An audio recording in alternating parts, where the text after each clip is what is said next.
and welcome to episode 1 of Burned Hope. It might get a little sad. Sorry. Might? That's how we start? I gotta Really give the setting the tone warning here. I gotta give the warning. Otherwise it's too mean, and I can't handle not giving the warning. Then you know what you're walking into. I am managing this possible sad post-apocalyptic game. I'm Kayla, just kdidn't Dalliance. Find a ridiculous number of things at that link tree that I'm doing, including I think at this point, Villains by the Hour is getting ready to wrap up, possibly heading into the last third of it, and boy oh boy is that crazy. They might go full villain, guys. Go check it out. And with me today are some wonderful players. Colin, let people know what you're up to. Where can people find you? Hello, I am Colin, or Critter. You can find me on the internet at a variety of places. You should look for me most at The Roll Report and Unbalanced Encounters, available wherever you find all of your podcasts. I am the director of The Roll Report. I am a writer and producer for Unbalanced Encounters. You can also find me on upcoming seasons of Night Shift and The Oracle, cool audio dramas you should be aware of. Other than that, you can find stuff that I've written on DM's Guild. I am so excited to be here and deal with whatever trauma Kayla's going to put us through. Trauma, me, never. I was trying to do that really fast. I hope I did well. Yeah, you did. Remember when I didn't used to breathe in the opener? I do. I've learned. Irby, what are you up to? Where can people find you? Oh goodness, hello, hi, I'm Irvy Fitz. I'm here for a good time and a long time. You can find me across the internet as the one and only Irvy Fitz. Trust me, I have checked on Google. I'm the only one out there, so just type that on in. Otherwise, you can find me hosting things, doing wonderful things over at the Rollers Joint. I have no idea what we're going to be doing at the time of this release. Woo! Quinn, what are you up to? Where can people find you? Hi, once upon a time I traumatized Kay, and then Kay brought me back to traumatize me back. So that's the thing that we do here. My name is Quinn. I use any and all pronouns. You can find me at Quinn Rolls Dice or PancakeX_cos if you also like cosplay things. That's really fun. You can find me on either of these things. I've got a few things coming up. Usually I'm just vibing. But yeah, follow me if you think you want a good time and also some vaguely traumatizing things going on. It's fine. I mean, you reap what you sow. You gave me a lot to work with this game too. Look, I gave you options and you took them. I did. So to kind of orientate our audience onto the world of Burned Hope, we do have a little bit of an opening blurb. If you want to play and traumatize your own players, or you're like, I'm a player that would like to be traumatized, we are playing in Daggerheart. We are playing in the campaign frame in Time of Brimstone, which is a campaign frame out by Underground Oracle Publishing. You're like, that's cool. Hey, Kayla, aren't you a general manager for them? Yes, and this is my campaign frame, so I can traumatize people with it. I wrote it. And we're here for it. That. That's how that works. I wrote it. I use it. So to just get into it and orientate yourself with it, let me take my dramatic voice. We were greedy, but that was our downfall. We dug deep into the earth and scored its every surface for as much as we could squeeze out of it. While we pillaged the earth, they slept below. They dreamed of revenge and of ending the disease of humanity. We brought the dragons back to this world, and the brimstone and death they rained upon us. Yeah, that's scary, guys. That's because we did that. We did that. We didn't die by disease, a war, nuclear fallout, meteor hitting us. No, we were dumbasses. We dug into the ground. We woke up something ancient in the ground. And now we have to live with that. It's never happened before. Ever. No, never ever. So it's about 20 years from when the dragons first showed up, completely destroying a lot of humanity. most of what is left of humanity is left in these things, communities that we call clusters. So they're nomadic, traveling bands of communities that are just trying to eke out an existence and avoid the ire of whatever dragon may be hunting in the sky in the territory they're passing through. And in particular, the cluster that our players are aware of and that exist in is called Kalestroom. He's thinking like, that's a weird word. That sounds like hailstorm. Yes, it does. But shit happens to words. So Kalestroom is about a community of 100-ish people in caravans of various repaired and MacGyvered vehicles from the old world that now run on compost and biofuels. Once the caravan arrives at a location, the vehicles circle up to provide a sort of walled outer perimeter, with the inside becoming more of a tent city. Each family unit has their own tent, which is often either a patchwork of materials or made of tanned animal hide that has been scavenged from whatever hunts and things or trades that they've done with other clusters. Now, currently, Kalestroom is probably about their midway point between where they hang out for a lot of the summer and where they start heading to for the fall. They have camped out a little bit, maybe like actually set up yesterday. They're going to be here a couple days to kind of forage and get some of the stuff that's more prevalent in this area. And as we go through it, there is, people going about work, getting set up, and there is a large circle that's been kind of like staked down towards like off center of this little tent city within these vehicles that have been set up. And it has a smallish bonfire going. And we see standing there our storyteller with their apprentices. Our storyteller is giving a pep talk to the apprentices because they're going to be telling the story today. Who do we see? Who's that storyteller? Well, that would be me. You see an individual who, for a long time, has gone by the name of Marlowe, because if you ask them about it, they'll tell you loudly and vociferously, Shakespeare was a fucking hack. Marlowe themselves is a tall, very kind of lanky individual. They have a neatly trimmed beard and a completely bald head. They shaved it clean when they started balding, probably due to stress after the dragons came. They are wearing kind of layers of clothes, very sort of in our analog Burning Man chic, except grosser, because, we're not rich people cosplaying in the desert. We are people that have been on the road for 20 years. So these are layers and layers of things that were once, kind of like an almost evening wear, but are now very tattered and worn. They're all combinations of black and white. They're very dingy. And so they're kind of standing there talking to their three apprentices. There's a little backpack nearby that is just spilling paper and books and writing implements out onto the ground heedlessly in front of them. And I think in this moment, they're doing that thing that good teachers do where they're like, now, you're going to tell the story this evening, and I believe in all of you. You have absolutely memorized the key beats of the story. Don't forget, the exact wording is not important. And I'm sure, I'm quite sure you'll be well received. Also, Goose, maybe a little bit less terror, because we've got small children in the community still, and they'll be scared enough by the general content of the story.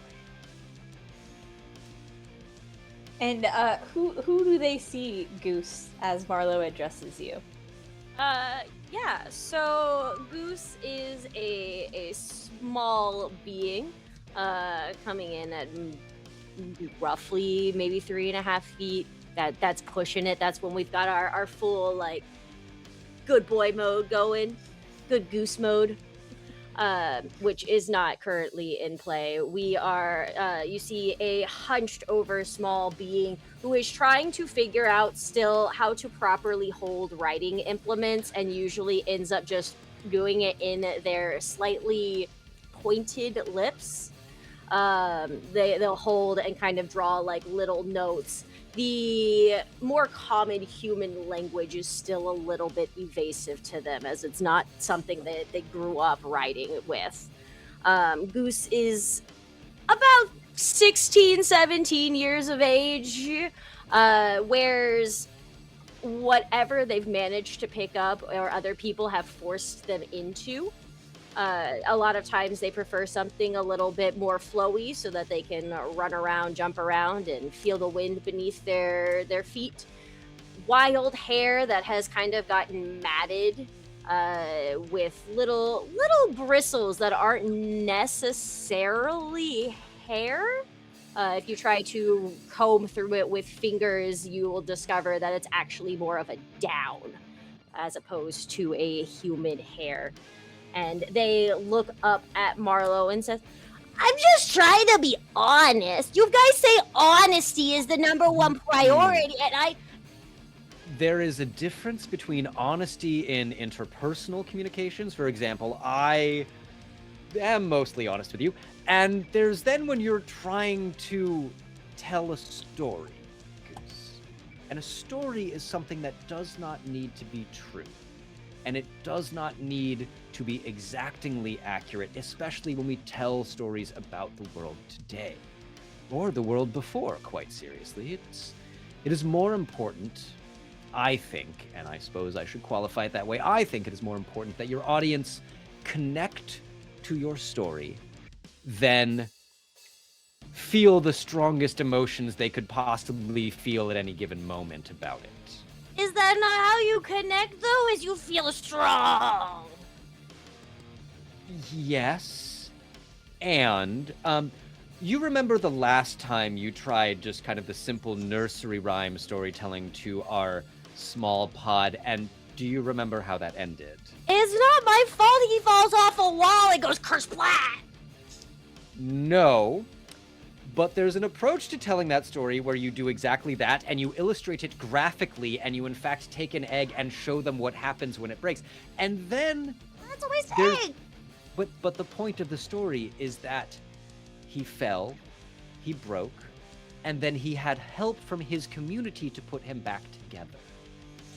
And you see the gnome apprentice, Krill, kind of raise her hand. Is it the point of that story that all the king's men couldn't put Humpty back together again? She gets it! Well, It's terrifying. It's scary. You fall off walls and then you go kersplat and nobody can help you. They shouldn't be. That's You're when not you wrong. avoid walls. you're not... Sure. Walls can be helpful for other things. Neither of you are wrong, to be clear.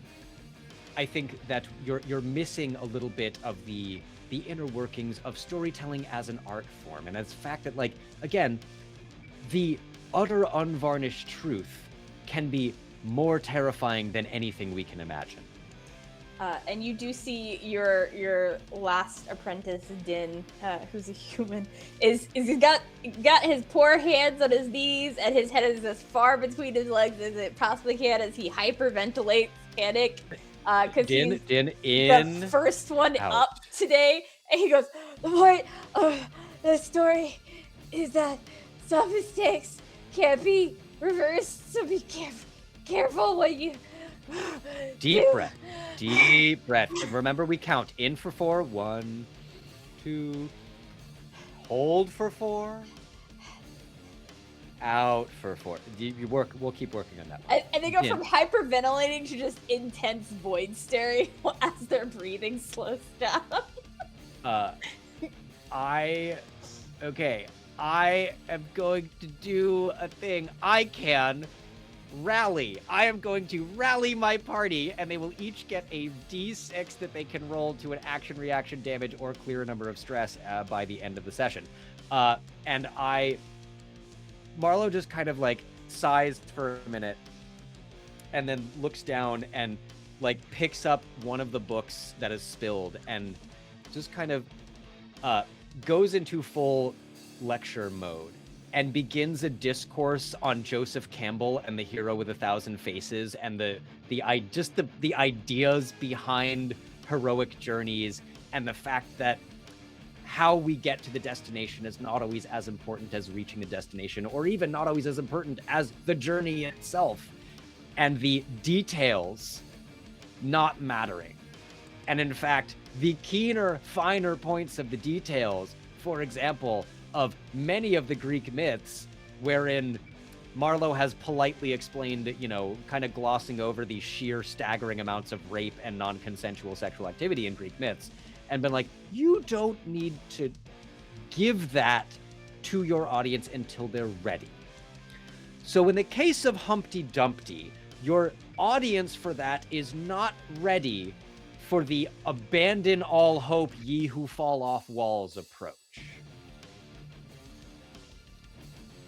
So all of my apprentices and Goose have a rally die that they can use. So I think that for Din, he stops his like panic breathing, still void staring, until Krill walks up to him and just like smacks him across the face and like puts her whole body into it because she is a gnome. Like spins in the spot, and then he goes, okay, I got this.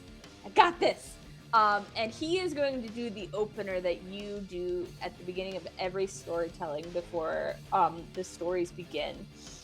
So he kind of steps up to the spot you normally would in front of the kind of smallish bonfire and raises his hands and clears his throat. He goes, grief and hope can coexist. Joy and fear can be bedfellows.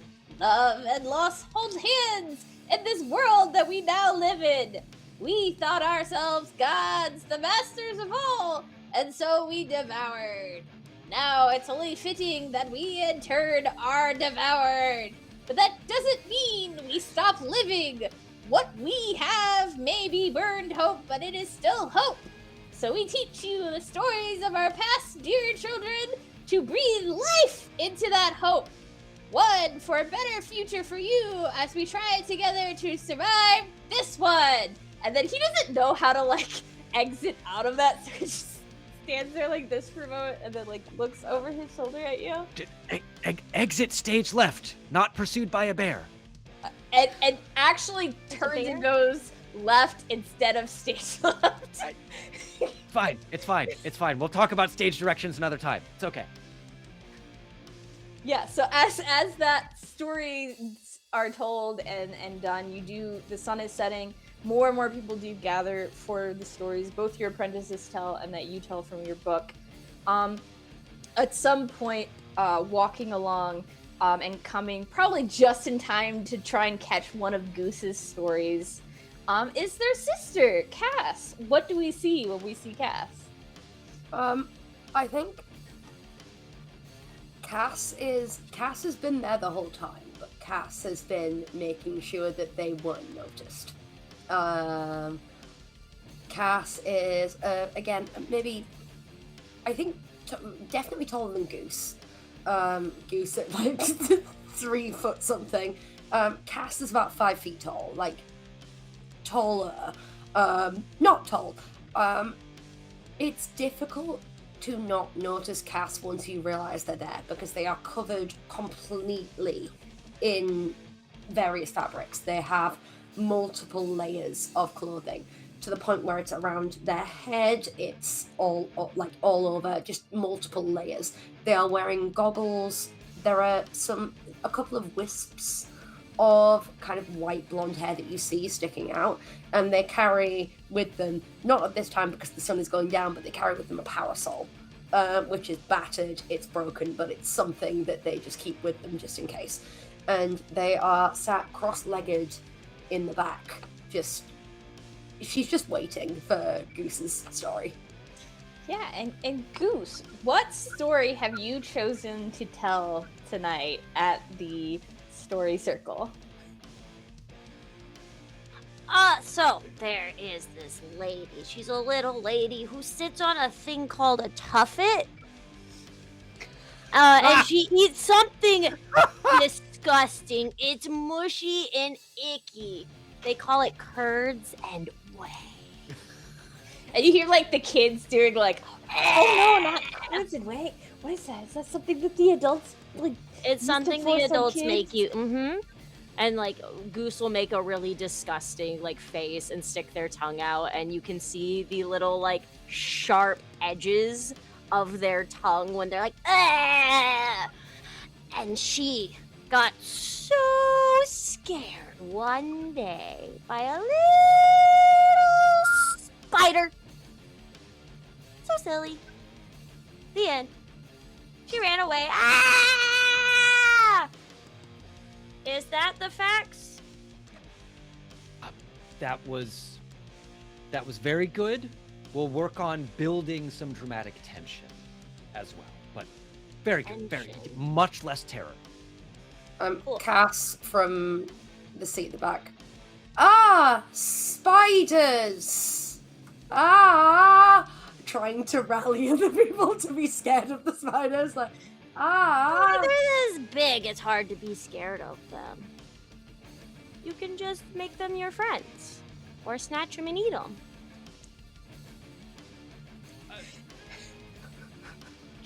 Yes. Let's go with that. So I think as you say that, sitting next to you, Cass, is someone you know. I mean, you know well. The community knows well.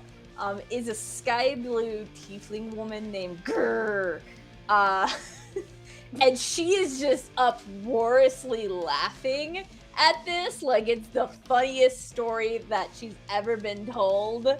Like, like, oh yeah, that spider scared her. Kind of way. Cass will quietly say, I'm just gonna say, I'm unclear as to whether or not this is meant to be scary, whether or not this is meant to be funny. Which one is it? And this is with complete sincerity to the chief, like, am I meant to be scared or laughing? I don't know which one it is. Are you asking this of Gur? Yes. Story up. Yeah. So for our audience, Gur is a 340-year-old tiefling woman who takes care of the moving greenhouse from the underborne, like Cass. Probably not well versed on the above-roost like stories. I like to think personally that it's just a funny story about how stupidly scared humans are of everything tiny that they find creepy. Oh, okay, that makes sense. Should I be laughing or screaming? I mean, you're not a human who finds creepy things scary, so I'd be laughing. I laugh. Okay. Ah-ha-ha. Ah-ha-ha-ha. Aha. It comes from your diaphragm. Like, you gotta beat it. You like inhale and expand into your diaphragm, not just your chest. And ah-ha-ha. Ah-ha-ha. Ah-ha-ha. Yeah, there you go. Aha. Am I doing it right? Yeah, you got it. Great. Ah-ha-ha. Wonderful. Bearing in mind this is still completely covered, parasol in hand, goggles on, going ah-ha-ha. Ah-ha-ha-ha. As if it's like I'm coughing up a hairball as opposed to laughing. Like, that's what's going on here.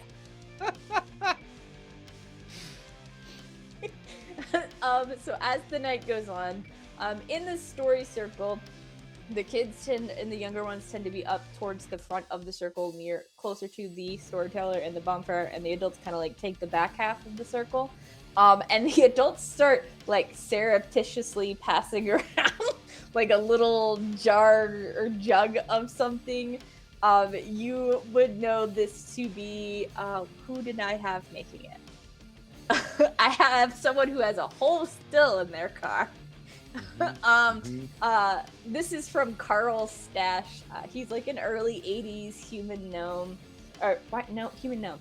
Human gnome, like, hybrid. Like, his dad was a gnome, his mom was a human. And he has, like, built a moving still into his vehicle for the caravan. And he sold it to the caravan's like leaders by being like, oh, we need alcohol for like medicinal purposes. If someone's injured, you gotta clean that shit.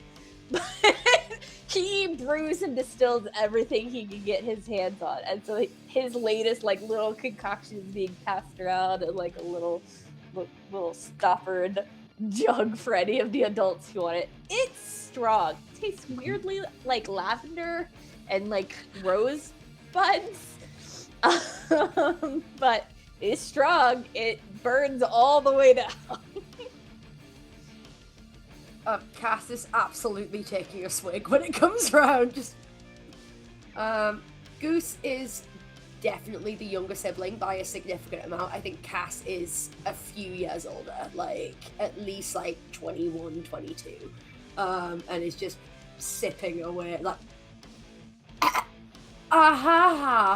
and keeps trying to be.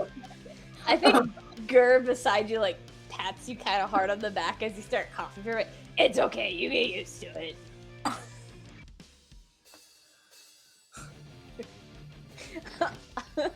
So as story time in the circle wraps up, and you, Marlowe, kind of step into the speaker's spot in front of the small bonfire to kind of like wrap up the night.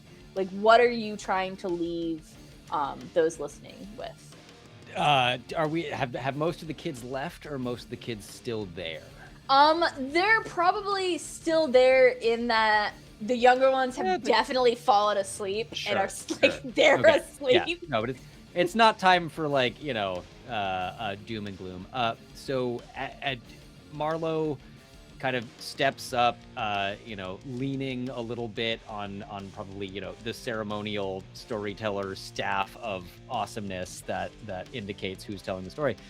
And we'll start off like, I want to just express appreciation for all of my apprentices, their hard efforts. Thank you for rewarding them with your intention. Thank you. Thanks for letting me have 3 of them. You all, I think, know how important I think it is that we not only remember the world we came from, but imagine the world that we are trying to create. And so Marlowe will kind of start in on this a little. It's a story. It's the story of the past 30 years, right? And there's a little bit of like in the before times. The world was green and verdant. There was animal life of all kinds on the land, in the sea, in the air. But humans made bad decisions, and they'll, kind of go over a little bit of the current state of ecological catastrophe. The kids that are still awake when he said humans made bad decisions go, boo! I know. Humans make bad decisions when they make them individually, without consensus or input from other people in the collective. And, it's a good thing we don't really have capitalism anymore, right? And I think Marlowe has trained all the kids to, whenever the word, it's like Purim and saying Haman, if you're Jewish, it's like anytime they say capitalism, the kids all go, boo, capitalism! Just to remind everyone. The kids do that, and the adults just kind of like laugh and take another swig of the Carl jug that's being passed around. And so the story Cass kind of quietly goes, boo, from the back, like the most lackluster. Yeah. Boo. The story kind of moves quickly past, like, these people, dug too deep, discovered the dragons, and now we're here. And glosses completely over like the first year when probably, I don't know, 50% of the Earth's human population died, whatever and goes to, and what do we do next? Well, we formed our clusters, we continued our existence, we kept our stories, and we look for the next path, and we dream of the green, verdant world that could be when the dragons are no more. Yeah, good luck with that. Damn it, Cass! Not around the kids. And I think it had been quiet enough in that moment that despite Cass being in the back and having said that, you could definitely hear it all the way where you were standing. Look, to answer my heckler from the back there, it's true. We are at disadvantages constantly. We travel constantly. It is difficult for us. It is immeasurably more difficult than the world before, when you could press a button and a machine would bring you food to your house. And you did not have to have a house on wheels that moved. Yes, things are more difficult, but that is no reason to abandon hope and accept fatalism. Accept that the dragons will be here forever and that we will not. There is no reason to live without hope. Marlowe, how many people died this week? Cass, why don't you and I just have a walk? Thank you all. Story time, as you know, tomorrow night, same time, not same place unless we have moved. Cass, would you mind?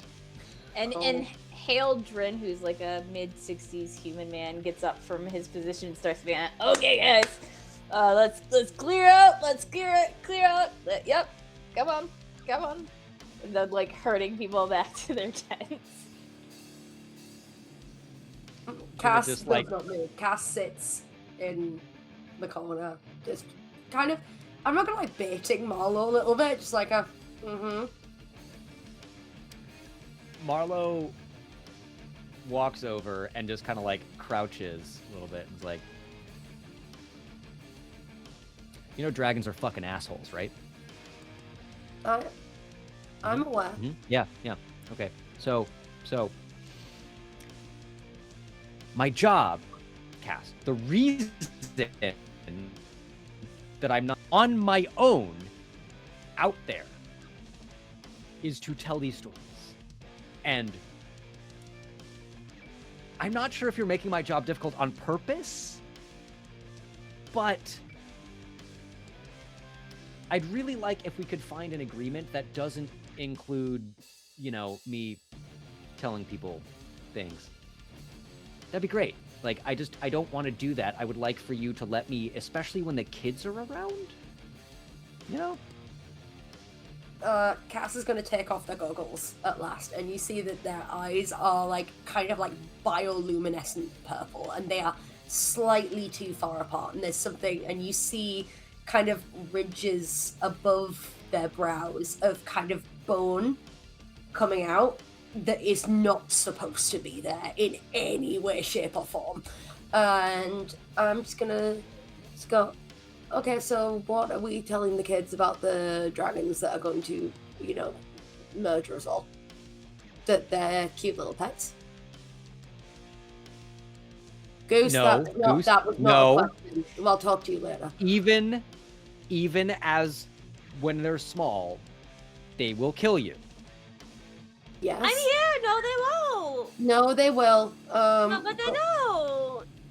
They're gonna eat the kids, yeah, cool. So we're just saying that with the power of community, we can stop the dragons from eating us. That's the vibe you're going for.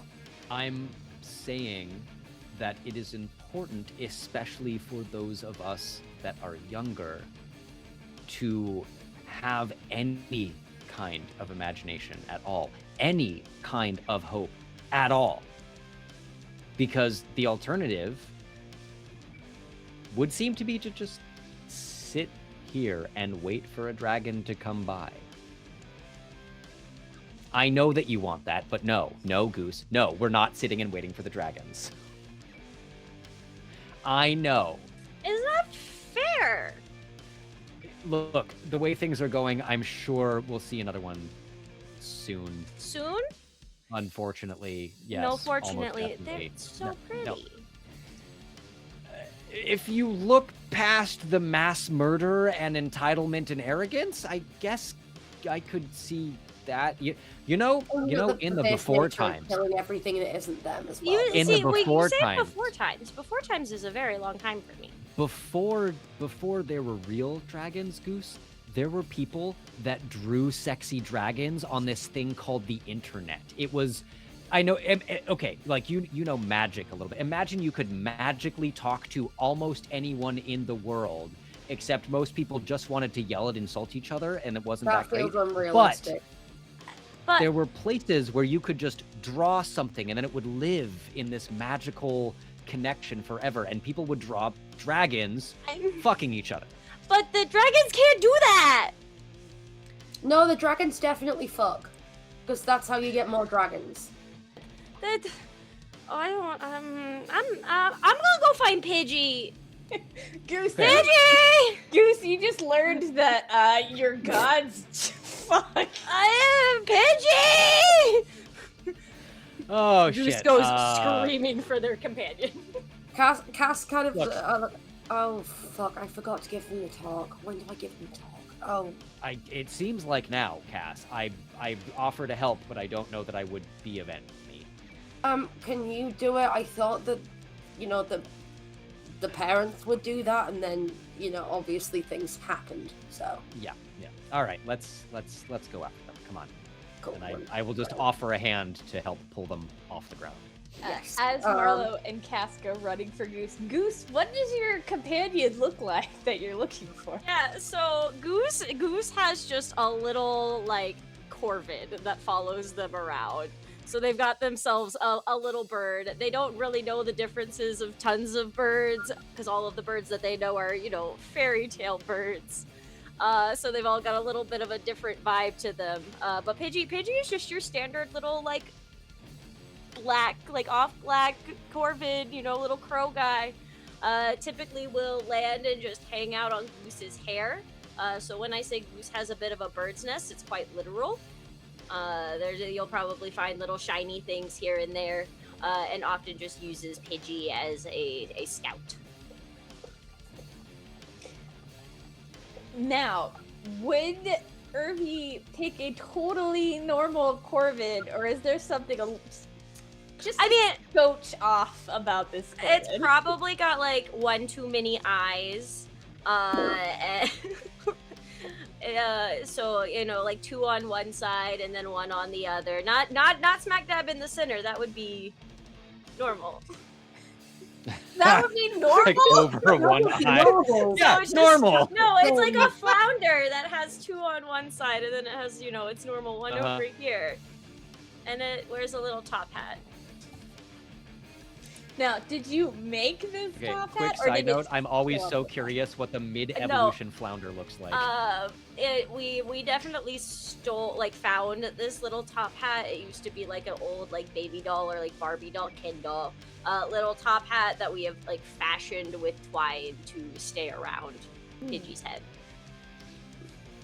I think Pidgey turns to look at you with two sets of eyes on one side of his head and just kind of like blinks them both at you in that way where it's like, what? Pidgey, people think dragons are sexy. It just kinda, like tilts its head. I know. I can't believe it either. You don't think they're sexy. They're just magnificent. That's all. That's all they're supposed to be. They're just supposed to be pretty, and they watch over you, and then we shine their scales and their talons, and they like us. I think at that point, Pidgey's just like almost kind of shoulder shrugging, but it's really just like getting its wings into place. Okay, you can come hang out up here, I guess. I just don't want to think about dragons doing that. That's nasty. And I think at that point is when Marlowe and Cass find you.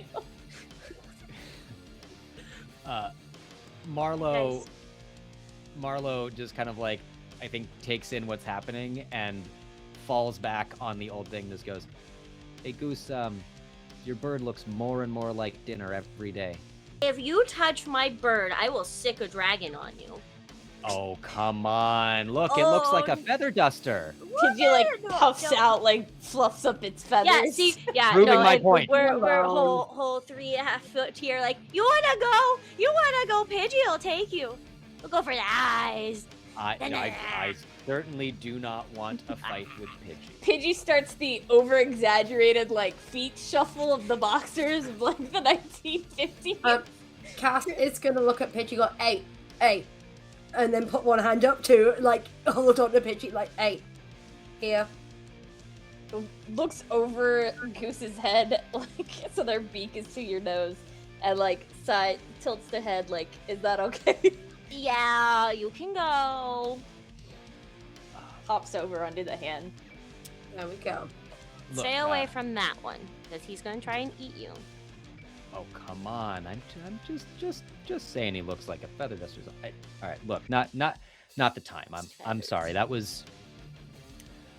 I didn't realize that you hadn't gotten the whole where dragons come from. Well, they come from eggs. Yes, but how do eggs appear? You find them in nests. No. And then you crack them. Well, yes. Okay. All right. So let's start with the basics, right? Most species, I'll wait. male Pidgey on my and a shoulder, like, female I'll of the wait. species, humans are not the only exclusive to rejecting the gender binary, but kind of alone out on that branch of the tree. So let's just imagine we have two humans, right? We have a man, we have a woman. How do you know how they make offspring? No, because I don't talk to humans. I think Cass, in your ear, you hear just a little Corvid. I know.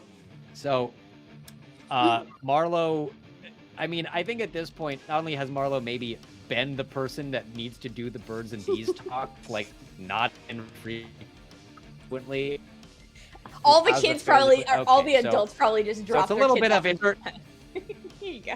right? Hold up. It's like a little, Goose, it's a little bit of insert tab A and a slot B, and then actually it's also a very pleasurable recreational activity for most humans as long as you get and give consent from everyone involved. Don't worry about that part. We're only talking about two people right now. Only talking about two people. Okay. So Add a whole layer of complexity on top of it while trying to explain. no, just consent. Here's the biggest Consent. takeaway.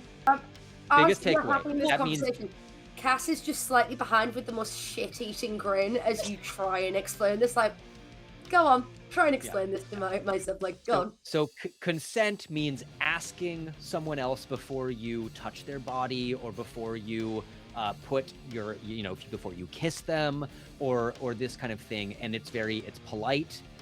It's kind of essential, I would argue.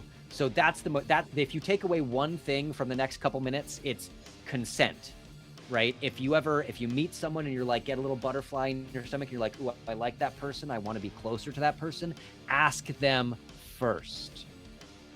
Whatever that person looks like, whether they look back at Cass, whether they fulfill your idealized dragon form or not, I don't know. I don't want to fuck dragons. That's Great. gross. Good. No, don't. No, they're just Yes. pretty. No.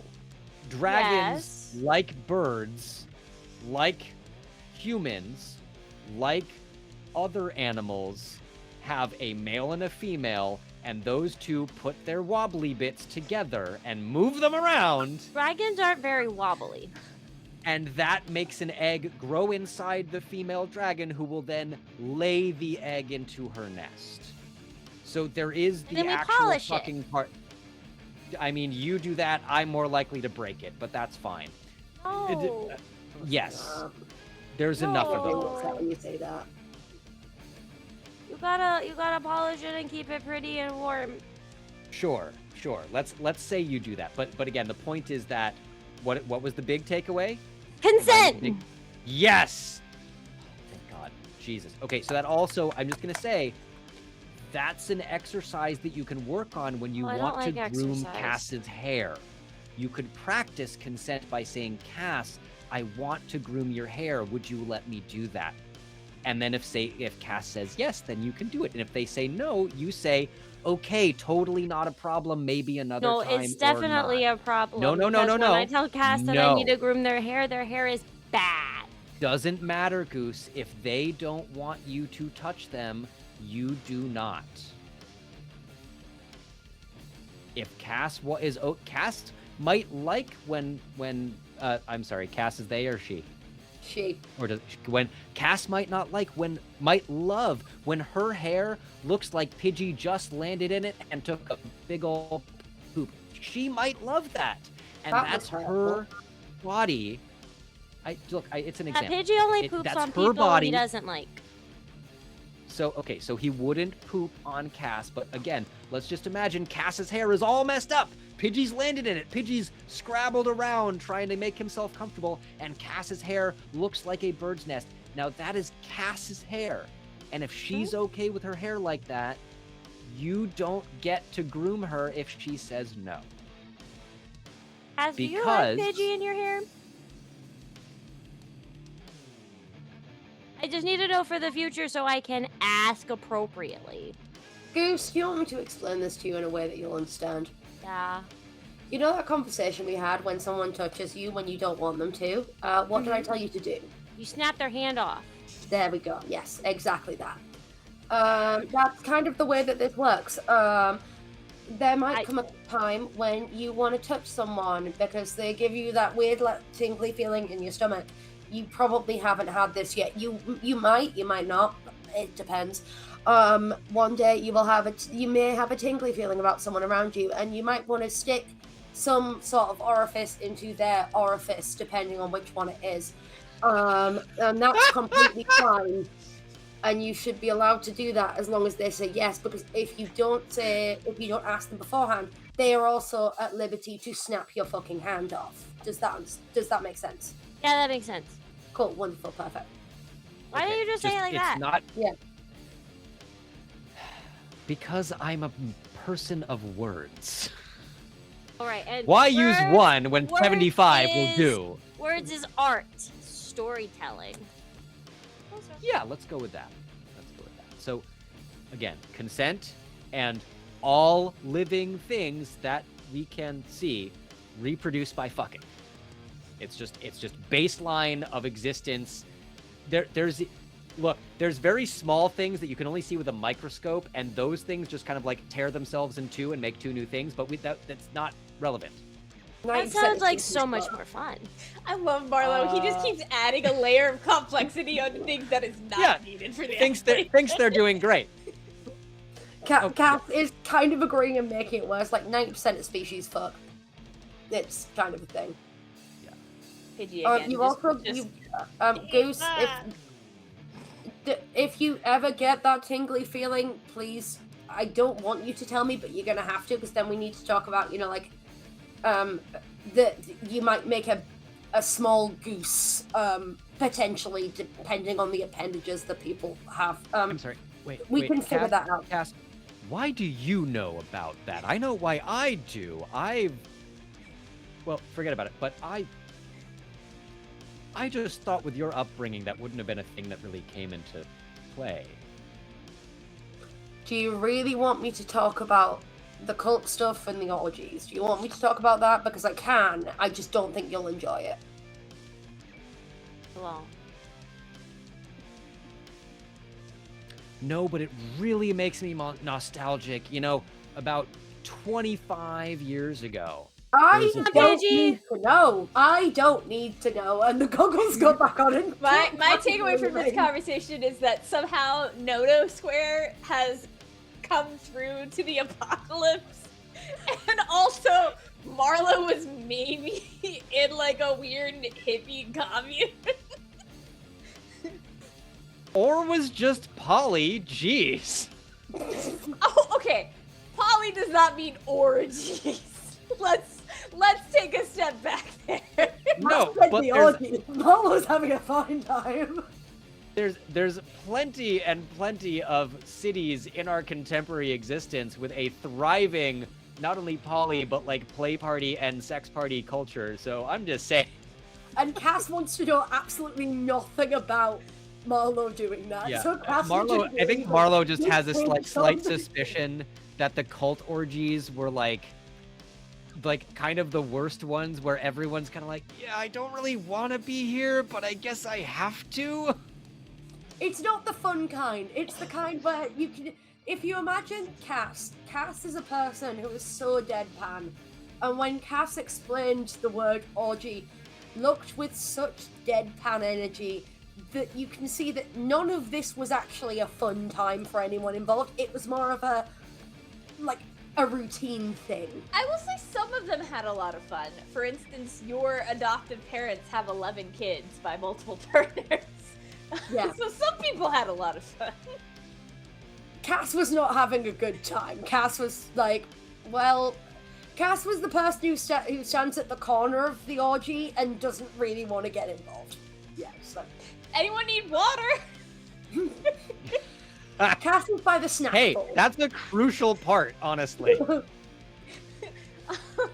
So as this conversation of trying to explain sex to Goose Goose winds down, and slowly, once confused, Goose Goose has maybe figured out what's going on.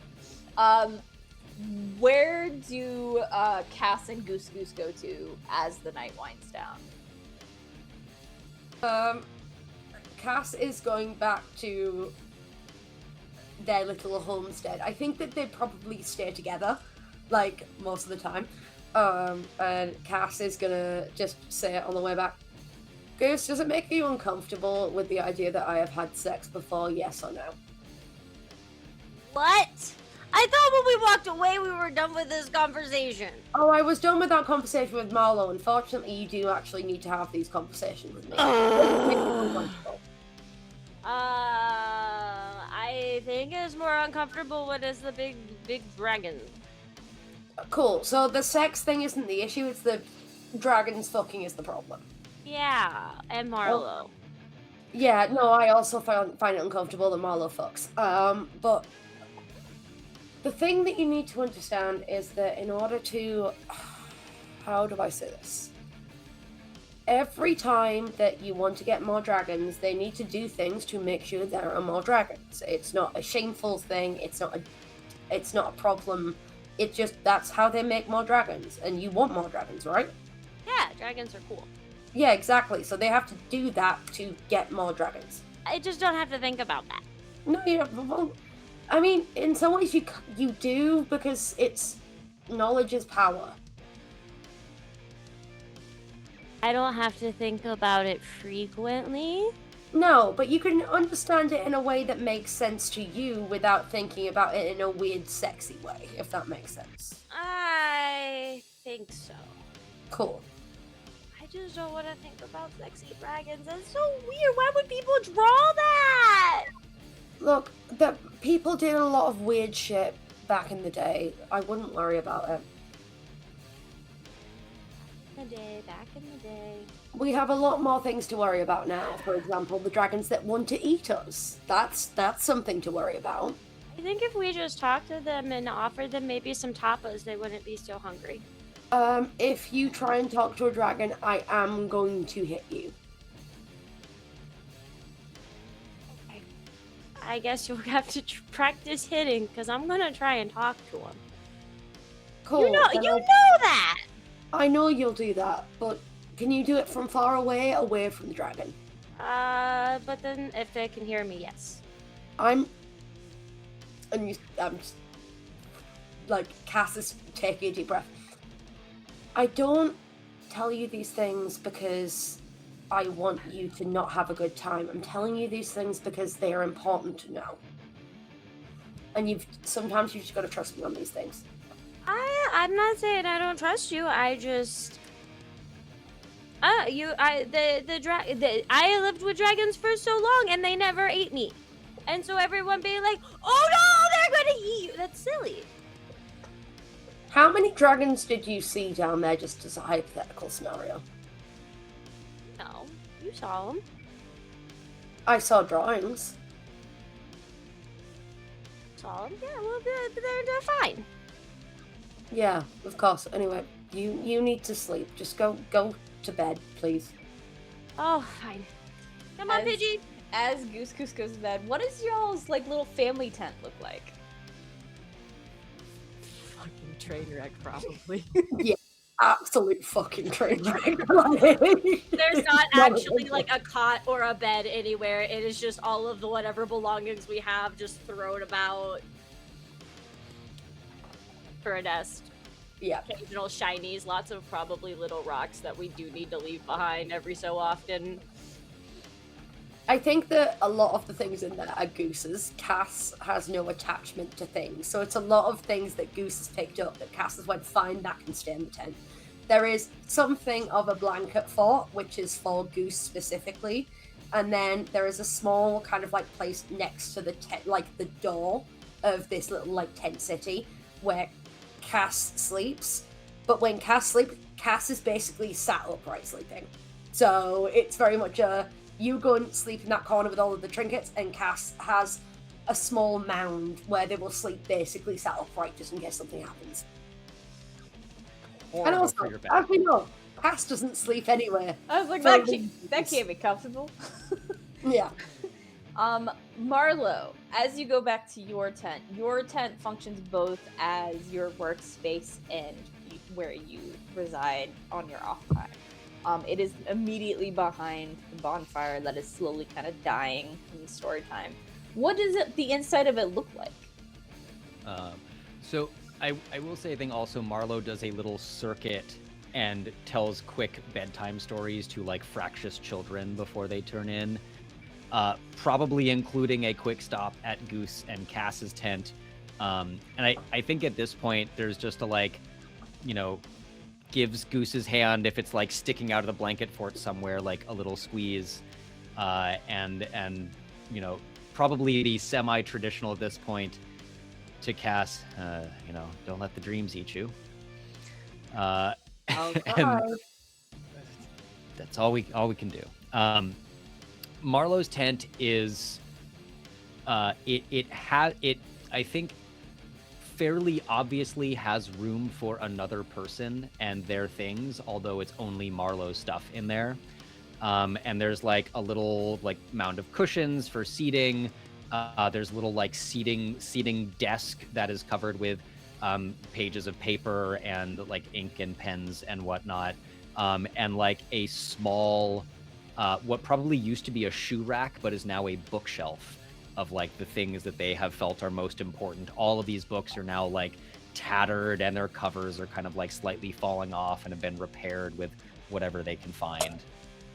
And there's like, I don't think they tote around an actual bed, but I think at some point early on, they found like a sort of camp cot situation, like a foldable cot, so they can at least be off the ground. And I think also, again, it's like it is like full / queen sized cot rather than like a little single person cot, even though Marlowe is the only person living in this tent now.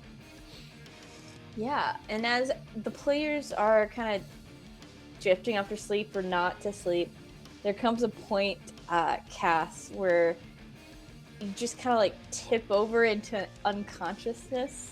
Mm-hmm. You feel that pull dragging you into unconsciousness, and we will get to what your dreams say after the break. Damn it! Come back after the break if you want to know what the dreams say. What's going on with dreams? I don't know. Thank you so much for joining us for this first half. Go stretch, get water, get a snack. I don't think you have the time to take your dog for a walk around the block, but do what you can. It's a really small block and you move quickly, sure. It's a really small block. Speed walk it like those Asian grandmas in the mall. Do it. Anyways, we will see you right after the break. Bye!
welcome back after the break. Let's just go ahead and jump into some possible trauma here.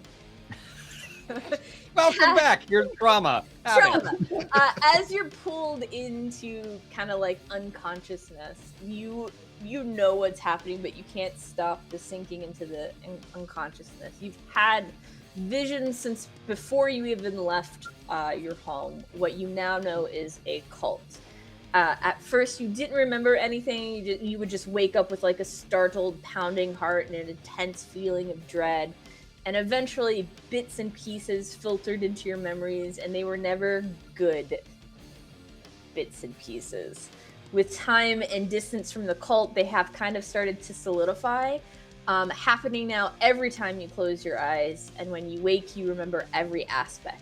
Tonight is no different. It's like opening your eyes after a long rest. You look out on a landscape rendered and torn from the dragons. A land slowly healing but surviving in this new, strange world. The smell of smoke and then the flames roar over the hills and nothing is spared. There is still life kind of struggling to survive. Suddenly the temperature drops and the loud snap of things freezing in an instant happens. Everything is frozen to the bone. But life comes back still fighting.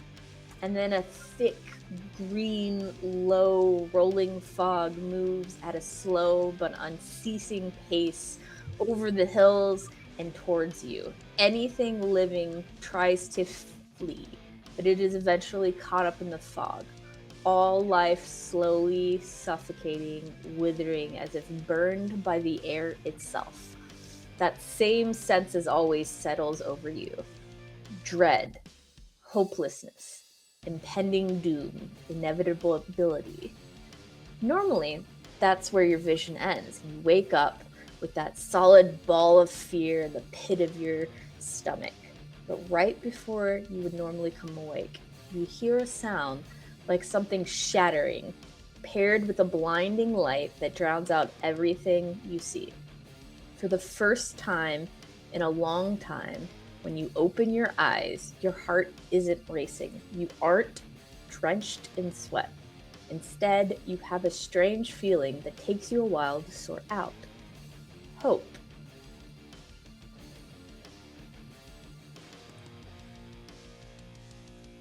It's a very strange feeling to wake up and not feel like the world is ending, because that's all Cass has ever known. Waking up for the last, I think, at this point, probably a decade, and realizing that every single time that they wake up, that they're going to feel like the world is about to die around them. It's really difficult to describe what it feels like to see hope as something terrifying, but that's what Cass feels. And I think she wakes up and says quietly, trying not to wake up Goose, "What changed?" And she asks whatever it is giving her the vision this thing. So what changed? Do you often try and talk to wherever your visions are coming from? I think that she had, like, it's a tumultuous relationship. I don't think that it's a situation where it's not a friendly relationship. I think that there's been a lot of, if you see how Cass speaks to Marlowe, imagine that on steroids of how she speaks to whatever it is giving the visions. There's a lot of sass. There's a lot of unkind words spoken. But this is the first time in a while it's been a genuine question of, so what is it? What changed? And, you know, you don't really ever expect an answer directly back, but that's still that, like, that little, like, burning bit of hope that you woke up with instead of that terrifying knot of fear. Just kind of, like, persists even as you're awake. Normally, like, you have to like calm your breathing and settle down, and then that little ball of fear like slowly kind of loosens and dissipates and goes away. But this little bit of hope that you woke up with doesn't seem to be disappearing. And actually, take a hope. Yay! I'm taking a hope. As you hear the sounds of the kind of camp coming, the cluster coming awake and starting, you start also hearing, it's kind of similar to home in that people kind of like pull their resources for meal times. Like it's like a big meal time for the cluster. And, you know, family units are welcome to have their own meal times or to take and then go eat together in their family unit. But most of the time it's kind of like everyone comes to the central like kind of kitchen-y, open air kitchen place and like eats and hangs out around that area together. And as the sounds of that getting set up for breakfast start happening, you also hear the like trumpet call of what you would know to be the scouting party coming back from looking ahead on the path for the cluster to make sure it's safe.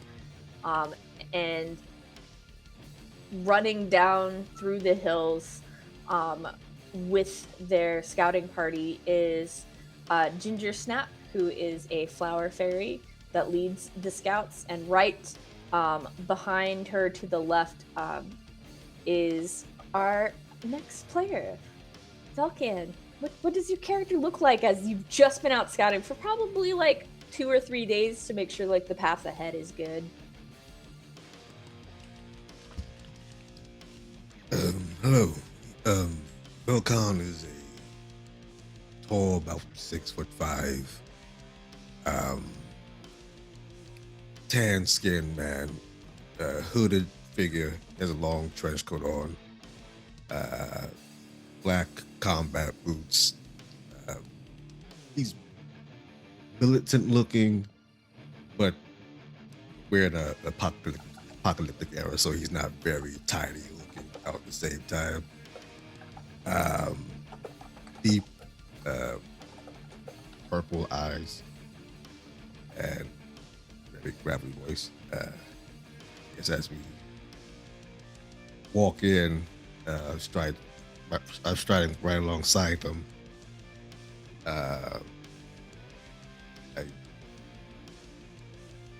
Looking out to everybody. It's breakfast time, you said, right? Yeah, I think it's right. Like they're just setting up for like breakfast at the kitchen tent. I look out. Is Cass anywhere in sight?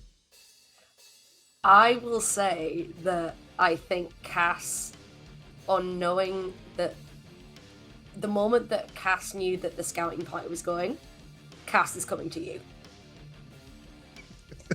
Yeah. I think as you go to do that, I'll let you finish your character description, but something's going to happen as Cass leaves to go ahead to the scouting party.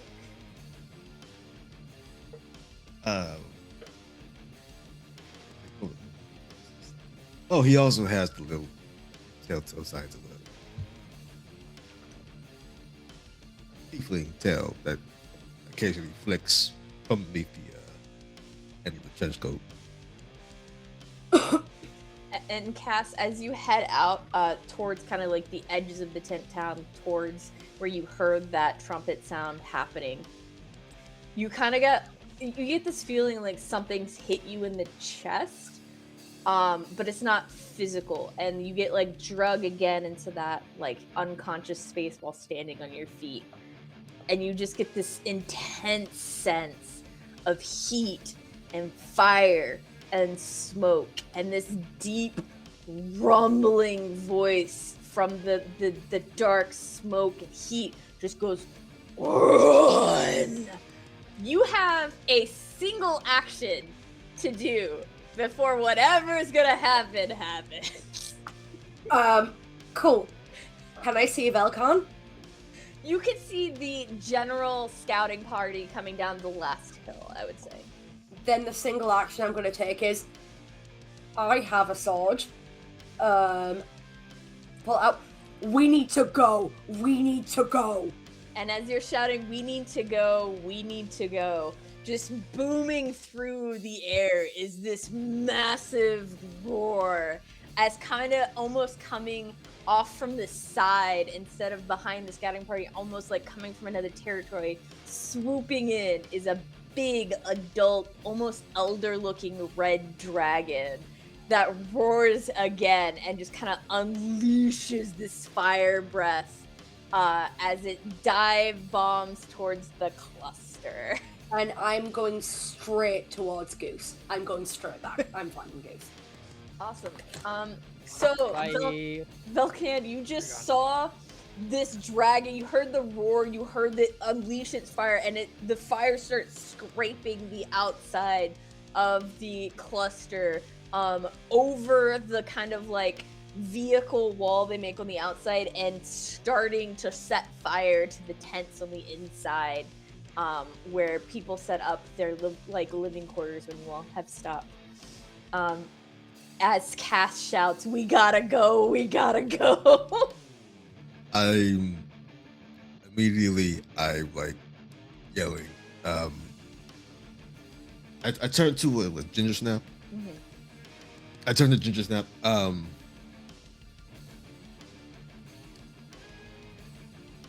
Alert the watchers. Get everyone in a secure position as soon as possible.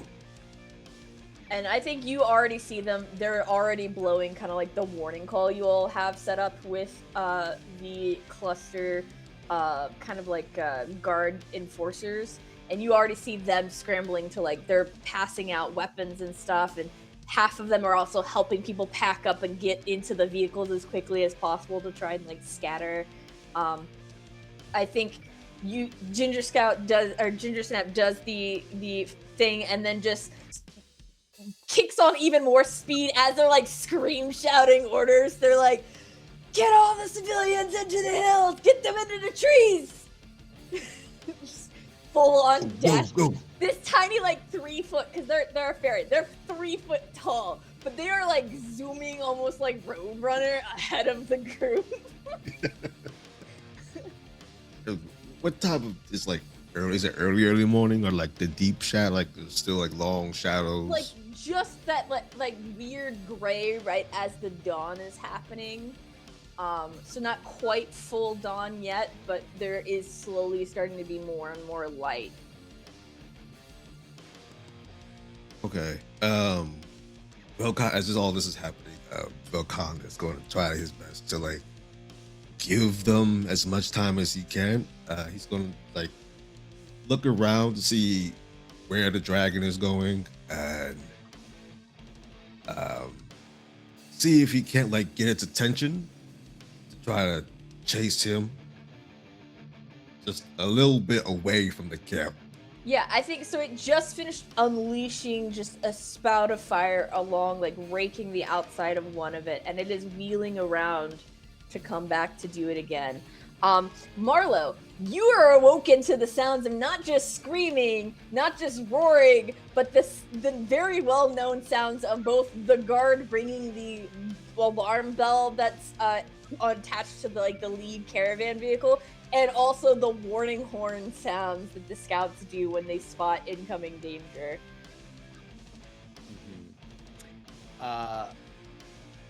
The first thing Marlowe does is just tip the entire bookcase into their backpack, and then will run outside and start, they're whatever, the stuff in the tent is just stuff, but they will go try to round up children and make sure that we don't have the classic shot of the screaming child raising its hands in vain for its parents as all of this chaos is happening. Awesome. And I will say, Vel'khan, as you go to kind of break off from the main scout group to do this, I think a couple others join you in that. So I am going to have you make a presence check, because that's the version that this would be in this system. Presence. Okay.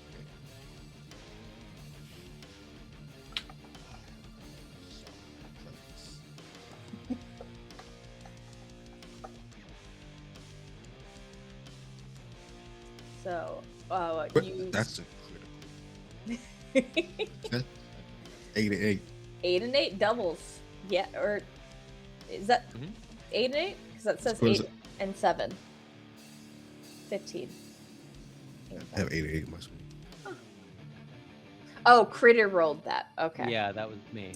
8 and 8, yeah, so that's critical. So you, as this dragon is wheeling around, you kind of go wide to kind of almost match the like big wheeling that it's doing and try to come back down.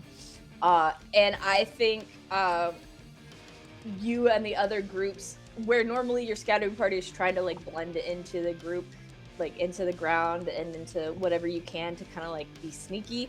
I think you've all thrown off your scouting cloaks. And I think the two that have joined you are also like work as guard in the cluster when they're not out scouting. So they kind of have some armor on them where while it is like rough and scuffed, almost like they maybe like looted a museum and they have like old like things about the standing armors like on. How to take what you can get. Yeah, they just start like banging their like hilts of their weapons against their like armored chests and shouting as they're running with you to get this dragon's attention. Is this the evil version of Night at the Museum? Like, that's what's going on right now. A little bit.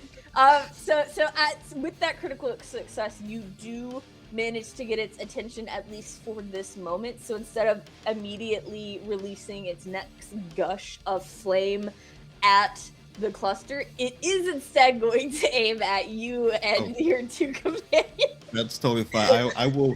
I think in that moment, as part of that, I will like take off my usual civil disguise and like reveal my actual self, which is very corrupted looking tiefling with kind of draconic-ish figures, red horns, red arms and legs, scaled, clawed, and I'll look at the dragon and come here. Yeah, so they're gonna release that next like roaring gush of flame right at you in the party, and kind of like it hits ahead of where you're running towards it and just kind of like scrapes the ground, leaving a little bit of a trench as it sets everything on fire. I will need an agility reaction roll, which means it doesn't matter if you roll high with hope, you don't get hope and I don't get fear. It's just a reaction roll. But you did get crit before, so please do remember to take a hope, and you don't have any stress at this point, so you don't have anything clear in that regards. But because you critted, please make sure to take a hope. Agility. Mm-hmm.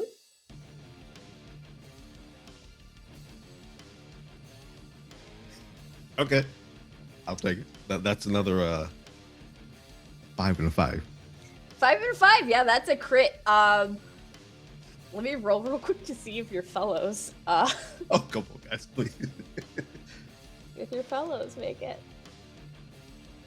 On that crit, would I be able to help out one of them? Like maybe help push one or get one out the way? I think on that crit, one of them did crit, so one of them's gonna get out of the way with what you. They critted with double ones. Welcome to the weirdness of Daggerheart. They rolled 2 1s and yet they succeed. The other one, let's see, that's a total of what? 9 and 4 is brain breaking. 13? Yeah? So one does crit with you, so you go rolling out of the space as this flame is coming towards you.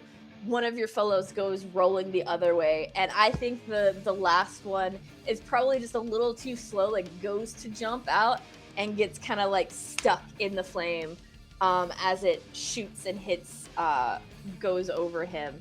Oh god, this is a lot of damage. Let's oh god, he's just a standard NPC. He's down. He's just a little guy. And little crispy, he's a little guy, a little crispy, but he is a scout. and he does have armor, so some of it is negated. So he's probably just barely alive, but very badly burned. And like doing that, like almost from Star Wars when he falls into the lava, like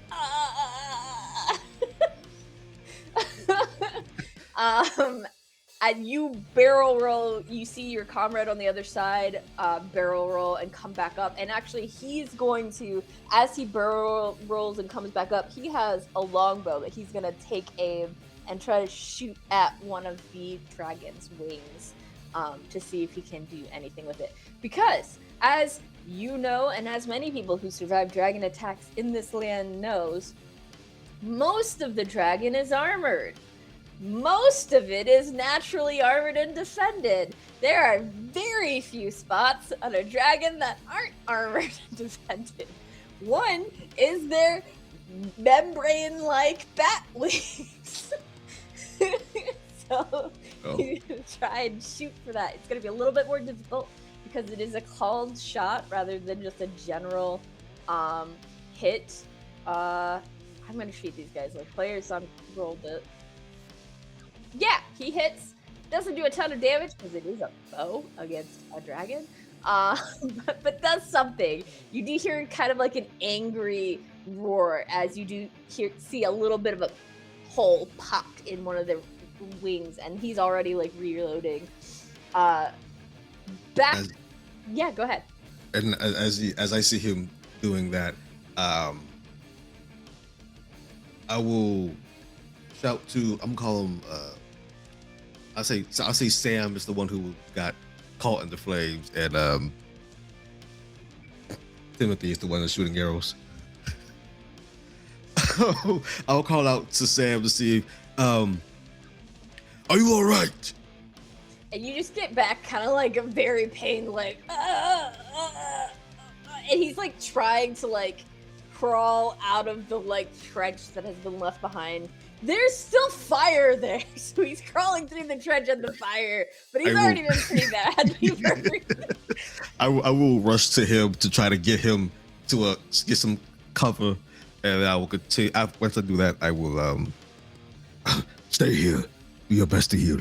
You did good, and I will continue trying to distract this dragon with Timothy as much as I can. And as you're with Sam, you just hear Timothy go, "It's coming back!" And he like knocks another arrow and gets ready for it. You ready? Back at the cluster, Cass, Marlowe, what are you doing? There's pure chaos. Like probably at this point, more than a third of your cluster is on fire. Cass is. I'm gonna say that Cass and Marlowe find each other in the chaos at this moment. Like Marlowe's in the way, and Cass is realizing can't find Goose, but also knows that she is equipped to handle this in a way that other people aren't. And she's taking her goggles off again and just grabs Marlowe by the shoulder and goes, "Can you find Goose for me? Just find Goose." Look, I'll do my best, but also, and I just kind of gesture at the like screaming horde of people around us. Just go and find Goose. And Cass is running towards where the scouting party is, and with sword in hand. You do hear the roar of Hail Drid, who you do know is head of the guards for the cluster, just going, "Get to the checkpoints!" You all would know. Dragon attacks are not infrequent. Scary things are not infrequent here. The cluster has set along their routes certain things that you can see that are like natural phenomenons, whether that be like a huger than normal tree or like a strange peak or something that you can see and identify from far away along that particular part of the route as like emergency areas. Like get to that, get out of the danger, get to that, and rejoin together. So that's what he's screaming is, "Get to the checkpoint!" And as he does that, oh gosh, I am going to spend a fear for this. Sorry, not sorry. As he's shouting that, standing on one of the vehicles, trying to get people out of the cluster and coordinating things, you hear a smaller and more creaky, like, sound as two kind of like large dog-sized dragons swoop down out of nowhere and like pick him up into the sky and start like between the two of them like devouring him. And I'm just gonna mark off my fear for that. You're welcome. Thank you.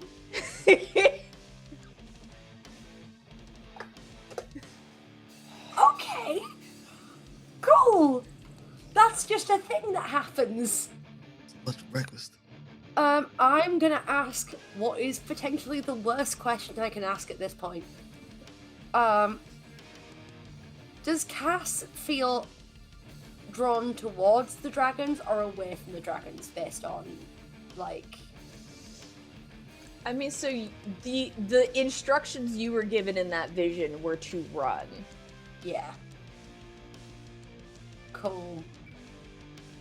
She's really bad at doing what she's told.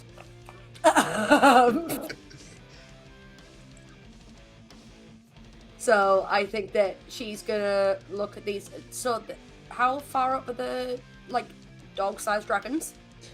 They have probably grabbed Hal and taking him probably 80-90 feet up into the air and are like almost like birds of prey scavenging like together, working together to like tear him apart. I have a sword and a shield, and I'm going to use myself as basically distraction. I'm going to slam my sword on my shield and go, "Hey! Hey!" That feels almost like when dogs are frightened, you're like, "Hey!" Yeah, drop it. Like, that's the vibe of what's going on here. So, as established, this is going to be a presence roll to get their attention while they're enjoying a very grab-and-go meal here. Very rude to interrupt that. Yeah. Alright, cool. Which is going to be... Oh! Okay. That's a 20 with fear. Ooh, okay, thank you for that feedback. I love that for me. So yeah, as you get their attention, and I think they've done a pretty rough job on Hal already, and they're about 80-90 feet up in the air. But you startle them a bit, and so they like startle away from him, and he's just gonna fall down the 80 or 90 feet right onto the top of one of the caravan vehicles as it's starting to try and like pull away. Fuck. That's Cass, just fuck. Not everyone can fly.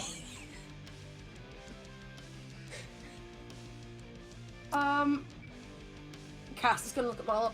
Leave?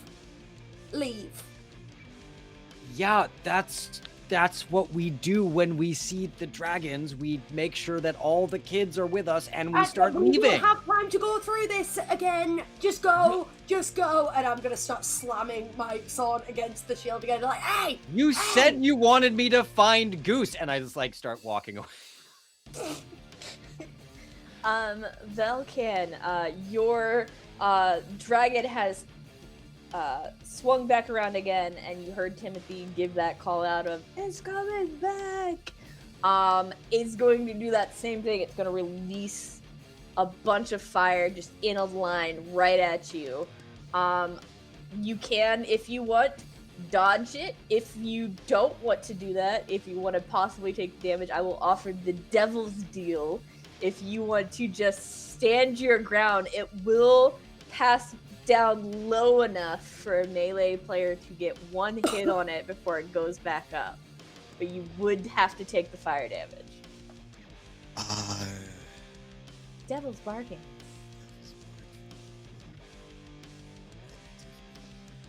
I do have to ask. Yeah, just one time again. How low or high in the sky is the sun? I think you said it was just breaking gone. Yeah, it's just changing from that weird gray color and starting to get more and more light. Like it's not quite like enough over the horizon for you to fully start seeing it, but it's that very bare like edge of it as it's starting to rise. I like to do third option. As I see it coming down, I will start to stand my ground, and as it gets lower and lower and gets out of the light and gets more and more into the early morning shadows, I would like to use my Shadow Stepper ability to try and get on its back. Mm-hmm. So, what I will say, if you want to do that, I will allow it. However, you are trying to shadow step onto a moving creature. Ours can only go well. This is gonna go great. Only can go well. You won't step off into nothing and Not fall. everyone can fly. Yeah, I did already say that. That was already a warning that happened. So what I will need is we're gonna call this, since it's tied to your abilities, a finesse roll to see if you can like time it right to be able to step out of the shadow onto the dragon rather than stepping out of the shadow onto nothing. I mean, it's either onto nothing or flames, so I guess it's okay. I hope.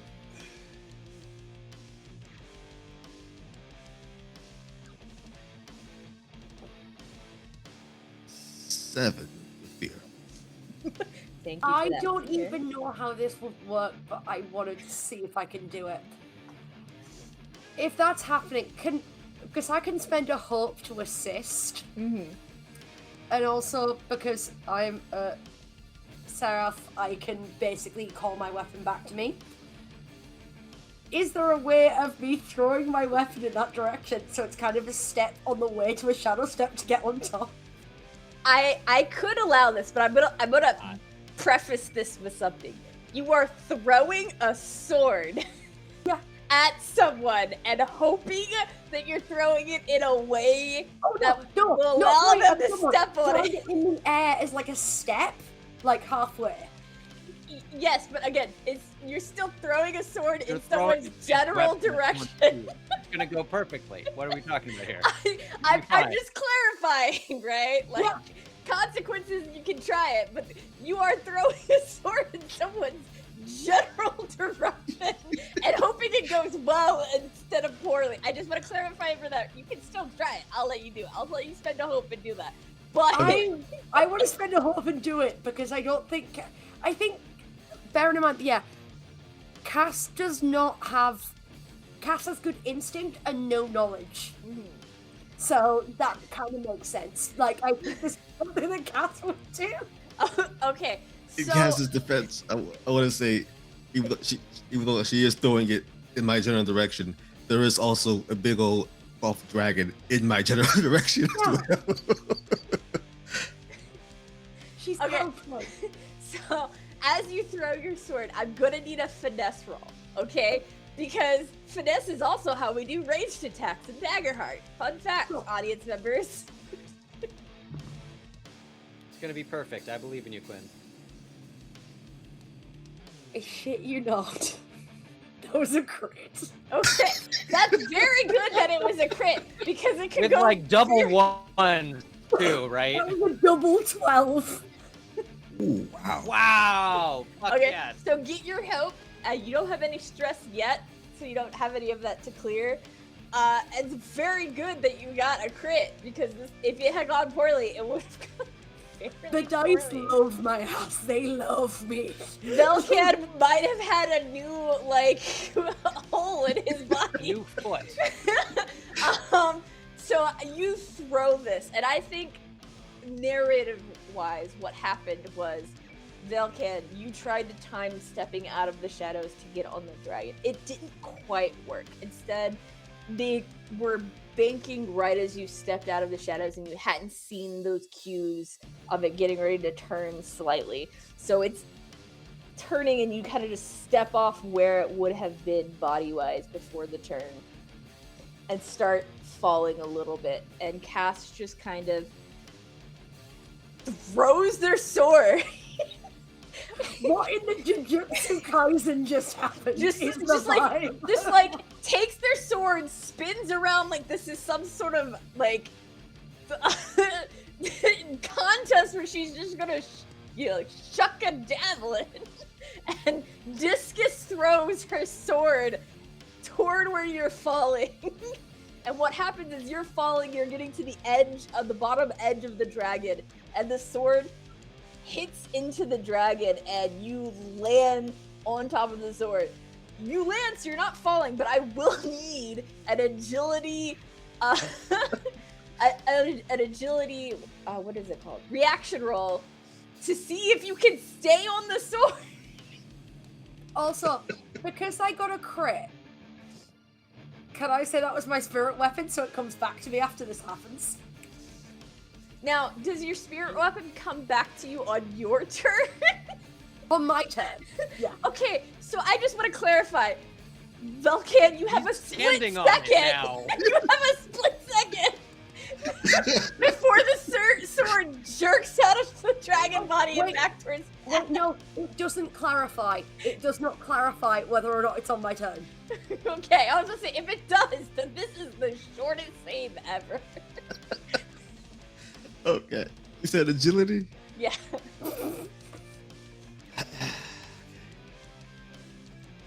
You got this. That is a 20 with hope. Okay, yeah, so what happens is you land on this sword, I think, and feeling it starting to move backwards. A sword has a little give, it has a little bend, a little flex. It's partially stabbed into this dragon. You land on it, and it gives that little bit of flex, and you use it to just hop the last little bit you need to get on the back of this dragon as this sword pulls out of it and just like arrows back to where Cass is, who catches it almost like Thor hammer style. Yeah. Can I say, like, when I get on the back of this dragon, the moment the split second I realize I'm no longer falling and I'm able to pounce onto the back of this dragon, I will also pull out my daggers and try to get them into like a nook in one of its scales or something, just so I have a better, more firm grip into this thing. We'll see if that happens, but first, I'm Marlowe. gonna be the only one alive at the end of our first session. I swear to God. I did warn you when we were session 0. I said be prepared to have a new character. I'm doing the thing that was running. Marlowe. We've got Marlowe and Bad Bitches Anonymous who are absolutely going insane. Marlowe knows they are not useful in any sort of direct confrontation with, anyone that they can't talk to, which is most of the things that we're hearing. They make a token effort of looking for Goose, which I think is like, they're just kind of, as they walk away from Cass, ignoring the twinges in their back and their knee, just go like, Goose, Goose, and then just like shift focus to trying to get everyone who is like, everyone under the age of 13 to move in the correct direction towards the like relative safety of our checkpoints. Like the people that aren't young enough to know where those places might be, or like, oh, dragon means run. And I will say, if you want, I will call this a presence roll, and I will give you advantage because, you are the storyteller of the cluster. You have a little bit of, like, vocal authority in matters. And also you're doing the logical thing as opposed to what's going on in the I just look at Cass and shake my head. God damn it. As opposed to, like, Cass, who was, like, given a warning by whatever is sending them visions to run. It's right? like, nah! Yeah. Okay, so I'm gonna remind myself out loud. Purple dice is hope, and I'm adding a d6 of advantage. Wow, fucking rude. 18 with fear. Thank you. I'm now officially more fear than I started with. Thanks, guys. Yeah. Can I do anything about that? I can't do anything about that. No, but you do succeed. You do manage to get everyone going in the right direction, even people who are starting to kind of panic a little bit. You also do know, like, while people are obviously going to try and like take with them whatever they can because it's already a very nomadic cluster, like it's easy to grab and go. You do know at the very least that at the checkpoints, the cluster does store kind of like emergency like rations and things in case like the worst of the worst should happen and like the entire like cluster just gets like fucking obliterated and there's nothing left but people. Yeah. So you do get everyone heading in the right direction. And I think you, with that 18, even managed to get people to not like panic, rushing, like banging through things and being obvious, but like heading in a direction that kind of goes a little bit through cover to try and like get people out of sight of the dragons. And like we've done this before. I think it's mostly Marlowe just running around going, remember we drilled for this. We have plans. We're not chickens with our heads cut off. Okay, that way and that way. And then okay, question. Is Marlowe the only source of writing and or history, or does like, our, fancy cluster leader's tent have like the history of the cluster hiding somewhere in it? You know what I mean? Yeah, so I mean like Erica Dellison, who is the older late 60s human woman who got voted as the cluster leader, is a former park ranger. So the stuff in her tent would be less like books like you hold and more like maps and like topography things and like this is how we navigate, this is how we get through here. Like Marlowe still knows how important those are, so after getting people moving in the correct direction, their next step is going to that tent to try to make sure that the maps are not burned. I would say as you turn to go running and do that, I think what you see is Erica has loaded up, just like almost like cartoonishly, like gathered her tent together, not even bothering to like unpack it, gathered it together, tied it together, threw it into the back of a truck, and has also started getting like the eldest people who can't really run into the back of the truck as well, and like sees you and like flags you over to like toss you in the back of the truck if you want as well. Erica, I can still run, damn it. Just like doesn't even listen to you, just like mid tossing you. Shit. And like Smokey Smokey Bear like slides over the hood of the truck to the driver's side and gets in and like starts turning it on to like skid off. Marlowe starts belting the final countdown as loud as they can as the car goes away. And I think Passy is this. Yeah. Yeah, I think as she skids away, you see her reach over into the glove box and like chunk out like a pair of aviators and puts them on. And it's just like yeah, hot granny vibes for sure. Back to Vel'khan. You wanted to try and get a little bit of a hold on this dragon with your daggers into its scales. Before you're gonna get a chance to do that, I'm gonna spend a fear, and it's gonna do a little maneuver that we like to call a barrel roll. Stop that. This is exactly why I wanted to get Stop that. Because a sword has stabbed it in its belly, and now there's something on its back. I mean, it could just not do that too. Have you considered not spending fear? Have you? You guys have given me so much fear this I mean, it's game, a thing that you want to bank, right? It's like cash. The more you have, the more it just sort of. Yeah, exactly. In the same way that I'm banking hope, you can Fear also interest. bank stuff here and not use it. I feel like that's fair. But you wonderful players have already gifted me so much fear that even spending this additional one now, I have the same amount I started with. But also, I'm baby. Have you considered that? Which is even more fun to kill. So I'm gonna need an agility reaction roll from you to get these daggers under a scale before that barrel roll can dump you I'm off gonna your have body. to spend another help to help your ass, but go for You might not have to. We'll see.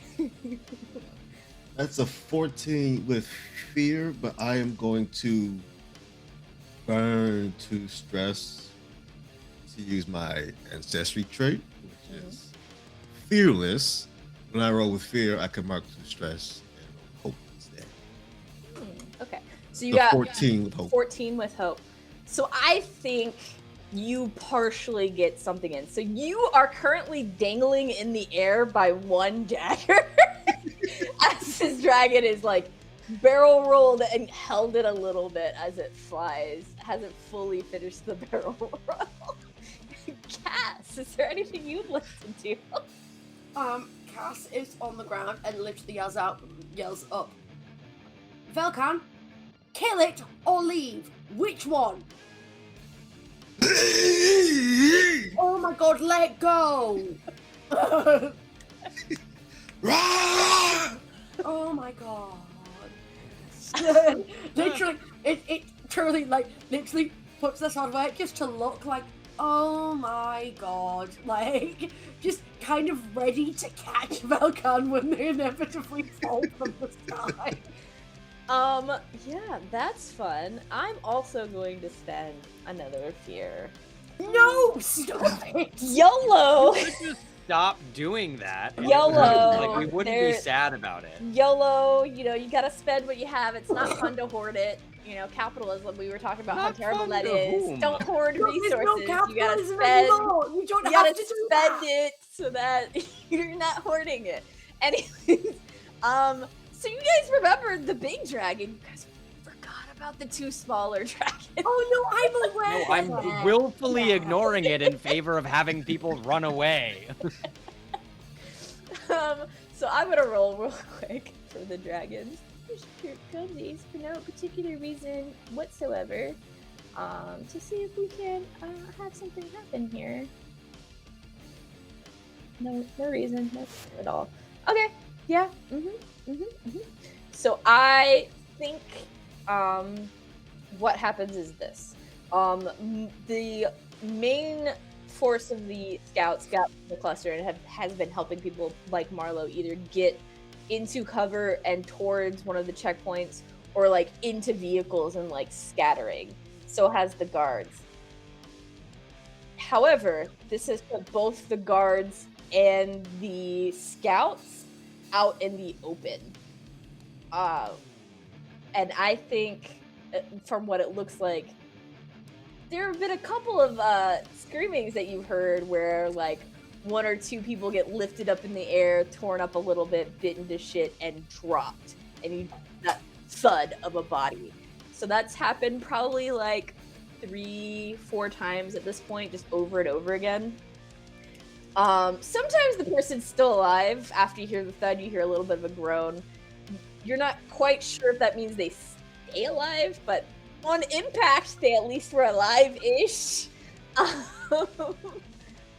So some of the cluster is getting picked off that way. However, about we'll say a third of the vehicles have scattered, including the one Marlowe got yeeted into the back of, and it looks like some of the clusters also gotten undercover on foot, and as being like almost guarded from the back by these guards and these scouts that are kind of getting picked off because of it. How close are they to me now? Who? The dragons? Yeah, the little baby ones, the little doggies. Yeah, so they kind of do the same thing that you saw them do to rest in peace Hal. They kind of like swoop down, snatch them, and take them up to 80-90 feet. Do what they do, drop them, and then like target another one, like swoop down, grab them, do what they do to them, drop them. Cool. Because carrion is still food. Elf ancestry. I can mark a stress to gain advantage on a reaction roll. The reaction roll I want to do, which I think I can do, is I want to try and hit one of them. Yeah. I mean, they're not being sneaky about it. They're very obviously picking off guards and scouts. So you can kind of see like where they're going to be attacking next. So you can take a swing on one of these little baby guys. You guys were talking about little babies. He's just a little guy. They're not cute. I don't know what Goose is talking about. I assume we'll find her just staring fixedly after them. Okay, that's good. That's very good. That's a 21 plus 6 with hope. Yes, that definitely hits. It's a little Yeah. baby guy. Yeah. How terrifying would you all feel if I said that didn't hit? I would assume that you're I'm fucking moving. with us, honestly, but also I'm very. I would start working on my next character right now. Yeah, reasonable. I'm just leaving. I'm just like, well, that was Yeah. lovely, guys. I'll see you at some point. Next one's Yeah. gonna be useful in combat somehow. How do I roll damage again? So your weapon should say what dice of damage it does. Oh, yes, it does. Give you an were amount. correct. It does do that. Okay. Likely, if it's a sword, it's probably either a D6 or a D8, unless you can do it two-handed, which often, if it's versatile, you can do it one-handed or two-handed, and then in which case it would be a D8 or a D10. It does not tell me. That's really annoying. Bear with me. I'm going back to my.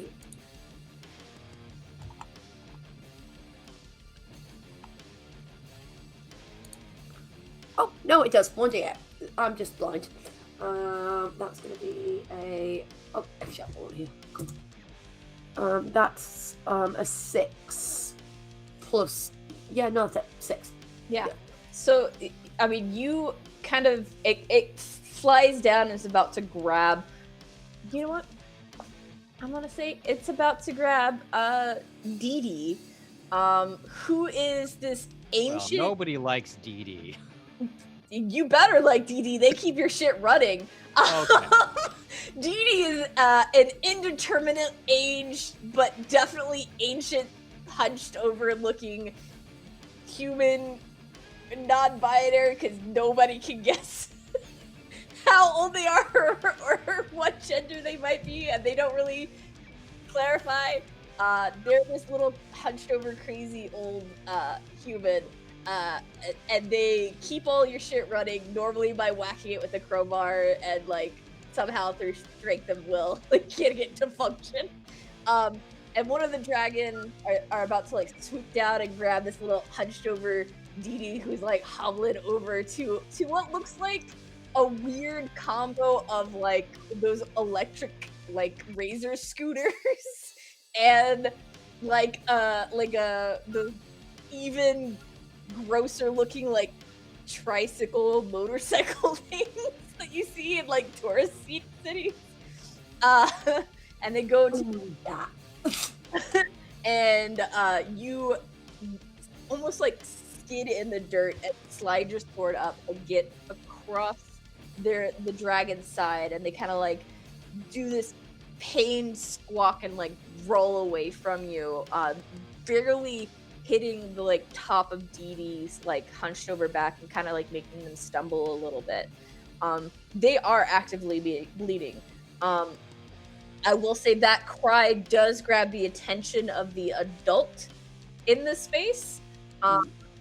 But what you do notice as Dee Dee kind of, like, gets onto this weird device, they mutter something, like, in that unintelligible old person without dentures way at you, and then just gestures to the behind them on the bike.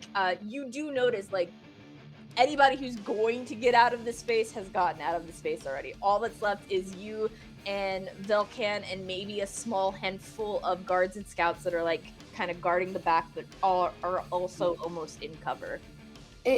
I think this is the first time that, again, Cass has dealt damage, and bear in mind, Cass is about 5 foot tall. Like, Cass is a frail individual.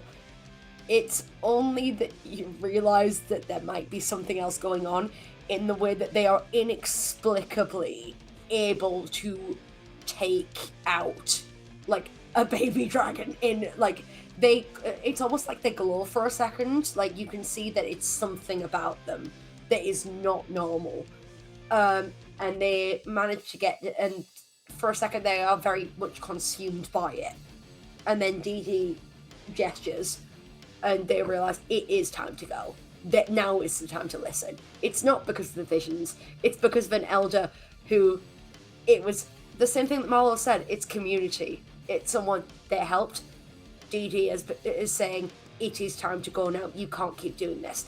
And that's the moment that Cass takes it seriously and jumps on the back of the scooter and yells once again at Vel'khan, time to go! And I think Dee Dee pulls down these oversized goggles, and you hear them go, and it takes off at a speed that it should not, to where like the front wheel comes up a little bit, and they're just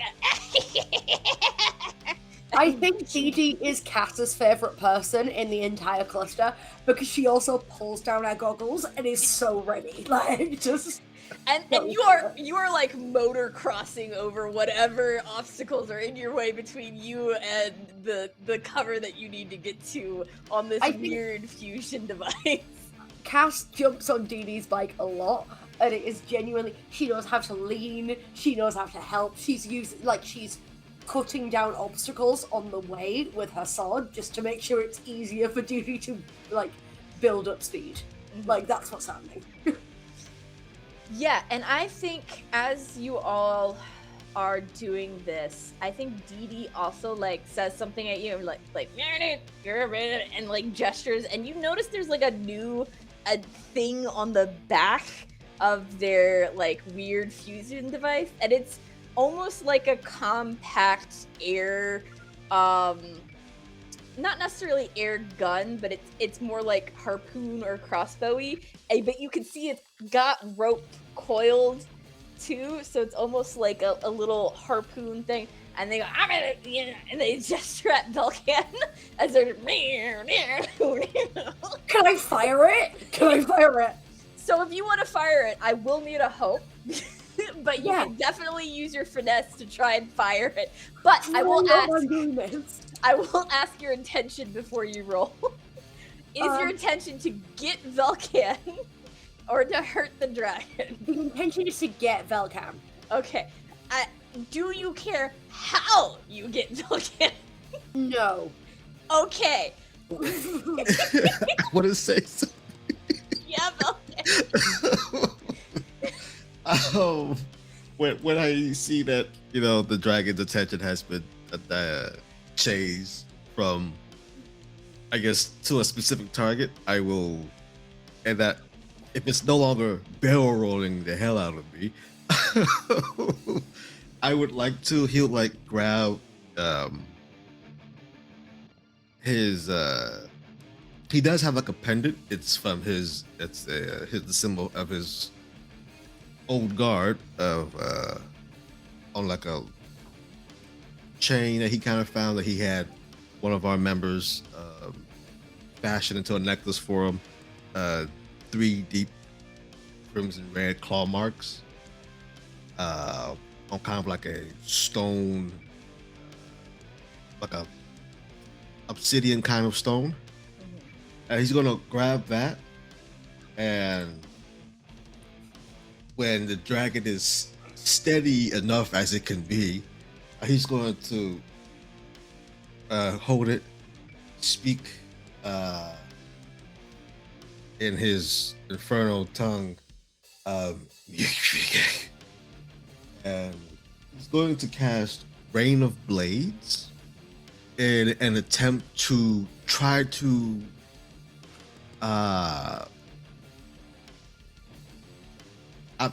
he has no plan on killing the dragon today, but at the very least damage its wings enough so that it has to assess the risk of if it wants to keep following us or if it wants to piss off and deal with its wounds another day or something. Yeah, and I will say that you do see its focus is currently on Cass, who did damage its young one. Because you're with it as it comes, like it is heard and seen. So I will let, because the turn order in Daggerheart is wibbly wobbly, timey-wimey. So between the two of you, I will let you decide if you, Vel'khan, want to get your spell off, or Cassie want to shoot this weird harpoon rope thingamabob that Dee has like MacGyver on the back of this I think this happens basically simultaneously, but I think Vel'khan gets to get back first. After that barrel roll. Yeah. So do you need to roll anything for spellcasting for your Rain of Blade? Storm of Blade? And hope. Let's make a spellcast roll.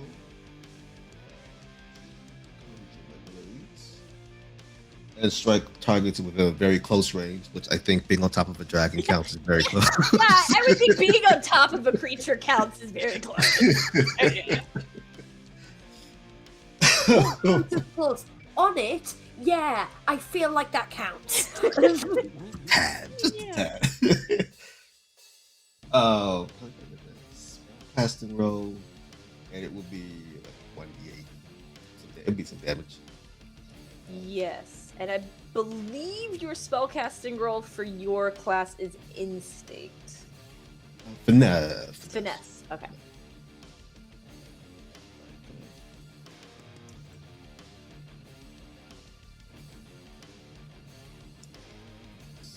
A 16 with hope.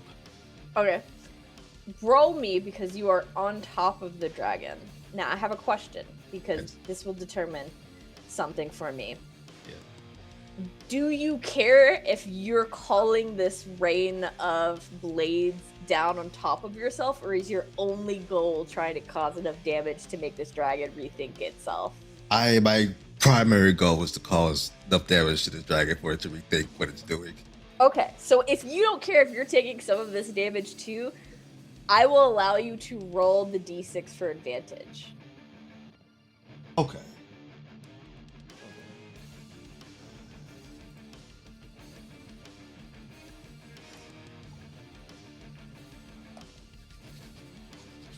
You got this.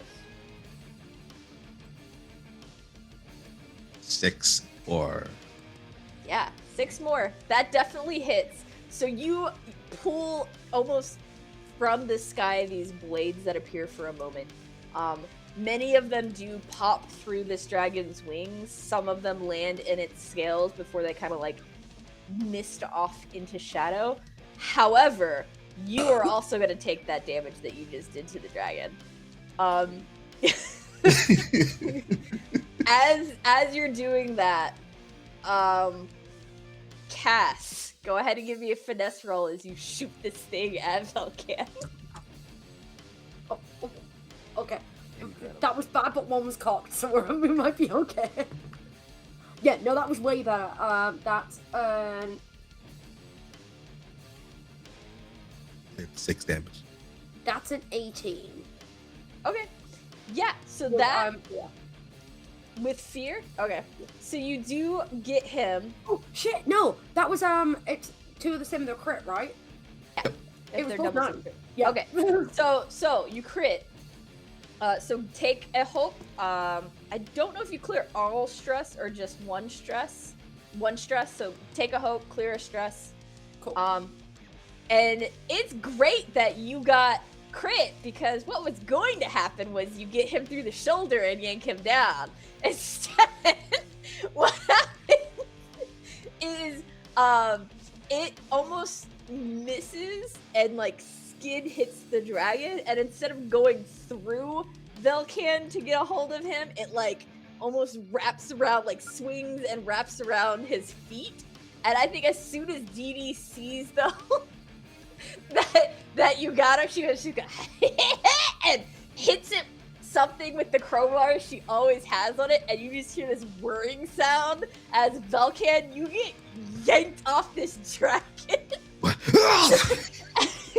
And It's like that as Vel'khan is plummeting through the air, attached, Cass just yells at Dee, "Punch it!" Like, go. Dee has not stopped this entire time, and I think she times it at one point, goes, and hits it again, and it stops whirring. And so, Vel'khan, you're being drug along almost like a kite in the sky. Dee keeps up the speed. Cass is clinging on for dear life during this. Like, Now, at some point, you will hit the trees, and it will not be good for you. But that's okay, dear audience, because you don't have to see Vel'khan hit some trees real hard. Because that's where we're gonna end this episode. Is the cluster has successfully scattered.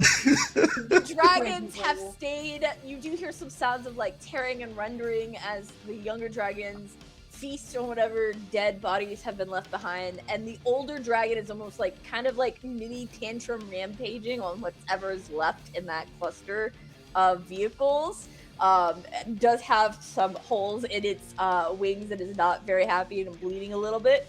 But that's where we're going to end the episode. Thank you so much for joining us. We'll see how the cluster tries to come back together in the next episode. My name is Kayla, just KDM Dalliance. Thank you so much. Let's go ahead and go around and talk to our players. Colin, what are you up to? Where can people find you? Hello. You can find me where you find your podcast. I'm the creative director of The Roll Report, featuring some of the many people here, I think. Actually, no, not yet. Well, on the list. You can also find me as one of the writers and producers of the award-winning actual play and other show, The Unbalanced Encounters, available wherever you find your podcast. And check me out on Night Shift Season 2 and The Oracle, both really cool audio dramas that you should be watching too. And by the time we're doing this, it will have started. Find me on Thursdays at 8 p.m. GMT on D8 Dungeon for Rotating DM's Curse of Strahd. Woo! Awesome. Quinn, what are you up to? Where can people find you? I'm vibing as always. That's the worst way I could describe this. Hello, my name's Quinn. You can find me at Quinn Rolls Dice or PancakeX_cause, depending on if you want to see me for D&D content or also cosplay content. I do both of these things. It's a thing. I have a few things coming up, none of which I can announce yet. But by the time of this going out, I probably can, but I don't know what to say yet, so we're not saying anything. But yeah, if you like what I do, come and follow me. I also GM at Arcadia Games in London, if you would like to come and play some games with me. But yeah, cool. Awesome. And Balthier, what are you up to? Where can people find you? Hello, I'm Balthier, or Grill, and you can find me on Instagram at Soul. I'm vibing. I'm not much of a content creator right now, and but I do occasionally do like little acting challenges, stuff like that. Aside from that, I'm just happy to be here. If you like to hear me talk more, I guess you can follow if you want. Or not. We always have one social media cryptid in every game I run.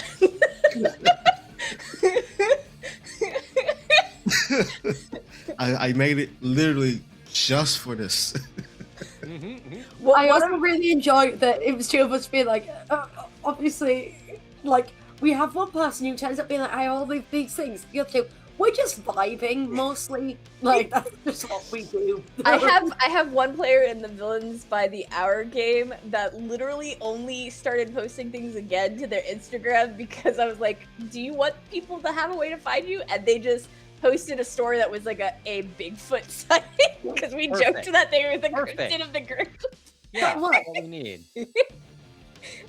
But thank you so much for joining us. We will see you next time. And oh my gosh, like, hopefully not everyone is dead. And where is Goose Goose? Yeah, Bye. where is Goose Goose? I looked for them! I can't hear you. I'm sorry. Where I is can't hear you.